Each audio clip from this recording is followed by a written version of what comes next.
Fjalë me i thonë njerëzve tanë, afër me tanë që kanë akoma ide të ndryshme që të ndikojnë pak në ndryshimin e realitetit që kemi këtë moment.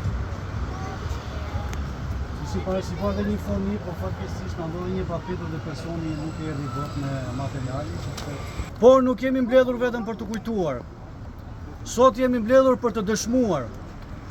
Për të dëshmuar se kujtesa e një kombi nuk vritet, nuk dëbohet dhe nuk varroset kur.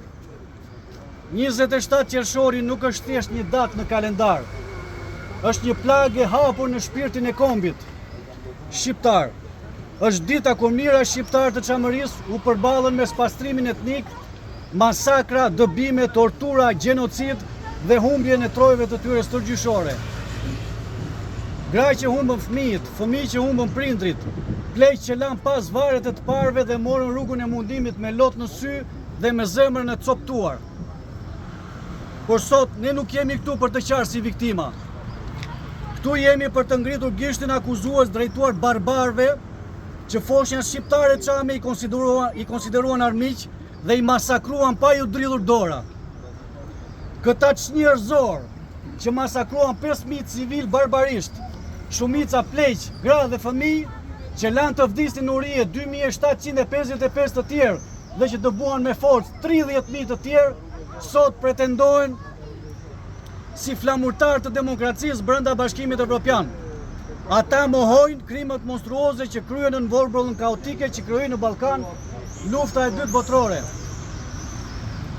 I bëjmë thirrje botës së kulturuar, popujve evropian dhe institucioneve të drejtësisë ndërkombëtare që teoritë dhe parimet e tyre shekullore për liri, demokraci, drejtësi, kulturë dhe humanizëm t'i dëshmojnë me veprime konkrete, duke dënuar këtë gjenocid monstruoz.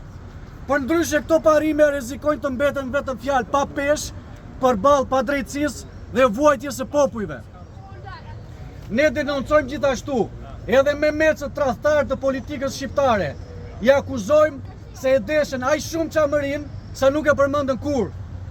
Kur Çamëria kërkoi zë, politikanët shqiptar gjetën justifikime. Këta politikanë e kanë ngritur heshtjen për Çamërinë në nivel strategjie kombëtare. Për këta, premtimet për Çamërinë kanë vetëm jetëgjatësinë e fushatës. Këta të poshtër, amanetin e të parëve tanë e lanë në sirtar. Kur vjen puna te Çamëria, politikanët frikacak bëhen ekspertë të diplomacisë së mosveprimit. Kur përmendet Çamëria, patriotizmi i këtyre politikanëve futet në modalitet avioni. Këta frikacak harojnë se frika nuk është diplomaci dhe tradhtia nuk është demokraci. Dhe pastaj paturpshisht naftojnë të mbajmë 1 minutë heshtje. Çamëria nuk ka nevojë për minuta heshtje. Ka pasur dekada të tëra heshtje. Dhe ju themi këtyre me ironi të plot, mos u nxitoni për Çamërinë. Kanë kaluar vetëm 82 vjet. Ne jemi këtu për të qëndruar si bit dhe bijat e një kombi që kanë ditur të mbijetojnë çdo stuhi. Sepse Çamëria nuk është vetëm një copë tokë. Ajo është pjesë e shpirtit ton. Është krau i këputur i Shqipës, e nëse dheu dhe kombi janë një trup i vetëm, ajo është copë e shqyera dheut dhe e kombit. Çamëria është amaneti që shkruan me gjak të parët tanë. Është zëri i nënave që nuk u kthyen më në shtëpinë e tyre. Është kujtimi i fëmijëve që mbetën pa varr. Është dhimbja e atyre pleqve që vdiqën me emrin e vendlindjes të Buzë. Dhe sa kohë që një shqiptare kujton Çamërinë, ajo jeton. Sa kohë që një shqiptare përmend Çamërinë, ajo nuk mund të fshihet nga historia. Sa kohë që flamuri kuqezi valvitet, Çamëria nuk është haruar. Të dashur vëllezër dhe motra, historia na mëson se kombet nuk zhduken kur humbasin territorin. Kombet zhduken kur humbasin kujtesën. Prandaj sot kemi detyrë të mos harojmë. Tu mësojmë fëmijëve tanë emrin e Çamërisë. Tu tregojmë brezave që vinë se dikur kishte shqiptar që jetonin, punonin, luteshin dhe ëndërronin ato troje. Sepse kujtesa është forma më e lartë e drejtësisë kur drejtësia mungon. Le të mos lejojmë që kjo kaos të mbetet vetëm një ceremoni vjetore. Le të mbajmë gjallë në zemrat tona, në familjet tona, në shoqatat tona, në librat tanë dhe në zërin tonë Çamërinë. Sot para kujtimit të rënëve, ne përulemi me respekt. Por para së vërtetës historike ne qëndrojmë krenar dhe të palëkundur. sepse ata mund t'i dëbojnë shqiptarët nga shtëpitë e tyre. Ata mund, po nuk mund t'i dëbojnë nga historia.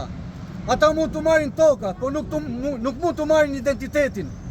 Ata mund t'u djegin shtëpitë, por nuk mund t'u djegin shpirtin shqiptar. Qofshin martirë të Çamërisë, ambasadorët e parë të kombit tonë në Parajs. Nderim për të gjithë ata që vuajtën dhe sakrifikuan. Qofti i përjetshëm kujtimi i Çamërisë në zemrën e çdo shqiptari kudo ku ai jeton. Rroft Çamëria, Zoti e bekoft kombin shqiptar. Rroft Shqipëria.